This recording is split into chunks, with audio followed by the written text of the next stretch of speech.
अब क्या Iran Russia की तरह वेस्टर्न कंट्री से अपनी हर बात मनवाएगा? आखिर इतनी सारी पाबंदियों के बावजूद ईरान कैसे पावरफुल बन रहा है?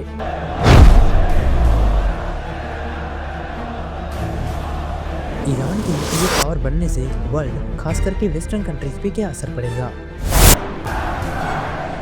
क्या ईरान अपनी अचीवमेंट हासिल कर चुका है? just below that needed for a nuclear weapon. क्या जंग रुकेगी या और बढ़ेगी? आइए जानते हैं इस वीडियो में। ये हमारे चैनल भी सिर्फ एक पैसे की वीडियो है, तो प्लीज ड्यूरिंग वॉच लाइक और सब्सक्राइब किया करें ताकि हम मोटिवेट होकर फ्यूचर में और अच्छी वीडियो बना सकें।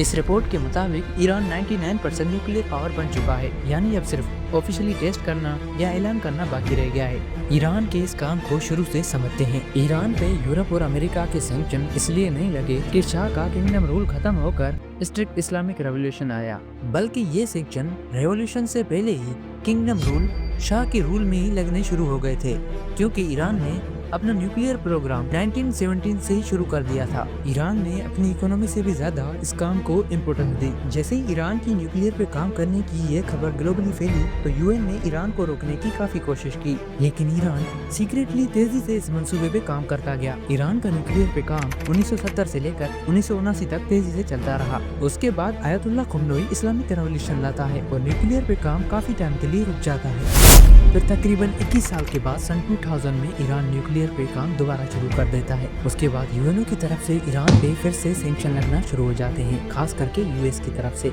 आखिर ईरान को इकोनॉमी से ज्यादा न्यूक्लियर पावर बनना क्यों जरूरी था? जितने ईरान के पास ऑयल रिजर्व्स हैं, वो बाकी मिडिल ईस्ट कंट्री की तरह रिच कंट्री बन सकता था, जैसे यूएई, सऊदी अरेबिया, कतर वगैरह। ईरान ने न्यूक्लियर पावर बनना ही क्यों चाहा? वैसे दुनिया में हर कंट्री न्यूक्लियर पावर बनना चाहती है, आखिर वर्ल्ड गेम का चक्कर क्या है? आइए आगे जानते हैं।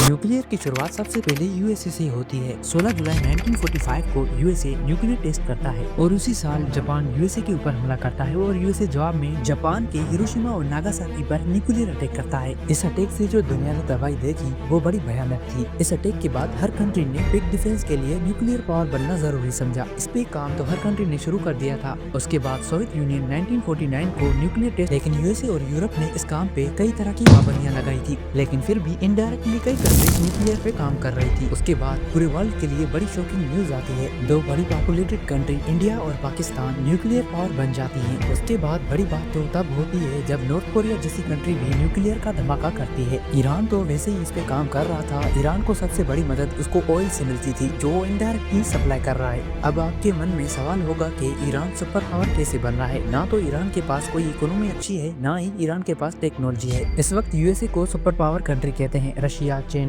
और ईरान भी कहता है वो भी सुपर पावर कंट्री है। सुपर पावर कंट्री वो होती है जैसे अमेरिका के पास अच्छा जियोग्राफिया है, वर्ल्ड की number 1 economy, number 1 military, number 1 air force और सबसे बड़ी बात एयरलाइंस। यूएसए के पूरे वर्ल्ड में बड़े स्ट्रॉन्ग एयरलाइंस हैं। रशिया और चाइना के भी कुछ ऐसे ही पावर्स हैं, लेकिन ईरान के कुछ मुख्तलिफ हैं। ईरान जो अभी एटॉमिक पावर कंट्री बन रहा है। ईरान का अच्छा जियोग्राफिया तो है ही, लेकिन नेचुरल रिसोर्सेज भी बहुत अच्छे हैं और सबसे अहम इसकी प्रॉक्सीज हैं, जो पूरे वर्ल्ड में डायरेक्टली इनडायरेक्टली फैली हुई हैं, जिनमें ये दो हिजबुल्ला और हुतीज काफी चर्चा में रही हैं। यमन के हुतीज जो यमन में काफी कंट्रोल रख रहे हैं। हाल ही में उन्होंने पावरफुल कंट्रीज की नींद उड़ा रखी है। और ऐसे हिजबुल्ला जो इराक और लिबनान में पावर रखती है, बड़े पावर से टक्कर लेने की ताकत रख रही है। और ऐसे ही ईरान की कई प्रॉक्सीज हैं जो डायरेक्टली और सीक्रेटली काम कर रही है। और अब न्यूक्लियर पावर बनना, बाकी कंट्रीज जैसे न्यूक्लियर पे डील कर लेती है, ईरान इस बात पे कोई डील नहीं कर रहा, क्योंकि ईरान इससे कई बातें मनवा सकता है, जैसे रशिया कर रहा है। जैसे रशिया यूक्रेन वार, कोई भी वेस्टर्न कंट्री यूक्रेन की डायरेक्टली मदद नहीं कर पा रही, क्योंकि रशिया न्यूक्लियर वेपन इस्तेमाल करने की धमकी दे रहा है। रशिया में पहले यह था, अगर कोई भी कंट्री रशियन मदरलैंड पे हमला कर देती है तो ही रशिया बदले में न्यूक्लियर वेपन इस्तेमाल करेगा, लेकिन हाल ही में रशिया ने ये सब चेंज कर दिया है। रशिया की नई पॉलिसीज के मुताबिक रशिया अब सॉफ्ट ड्राई डिफेंस के लिए न्यूक्लियर वेपन इस्तेमाल कर सकता है। अब इस रिपोर्ट के मुताबिक रशियन प्रेसिडेंट व्लादिमीर पुतिन ने वेस्टर्न कंट्रीज को बार बार न्यूक्लियर के हिसाब से आगाह किया है। ऐसी स्ट्रिक्ट पॉलिसीज की वजह से रशिया ने वेस्टर्न कंट्रीज को झुका रखा है और अब ट्रम्प की नई गवर्नमेंट यूक्रेन के मामले पर रशिया की शर्तों पर डील करना चाहती है। इसका मतलब रशिया की विक्ट्री क्लियर नजर आ रही है। यूक्रेन के कुल एरिया में से 80% एरिया रशिया ने कंट्रोल कर लिया है। अब ट्रम्प से डील के बाद वो एरिया हमेशा के लिए रशिया का हो जाएगा। अब तो इसमें वेस्टर्न कंट्रीज की क्लियर हार नजर आ रही है, क्योंकि वेस्ट ने अपनी पूरी ताकत और 4 लाख यूक्रेनियन की जानें गंवाने के बाद भी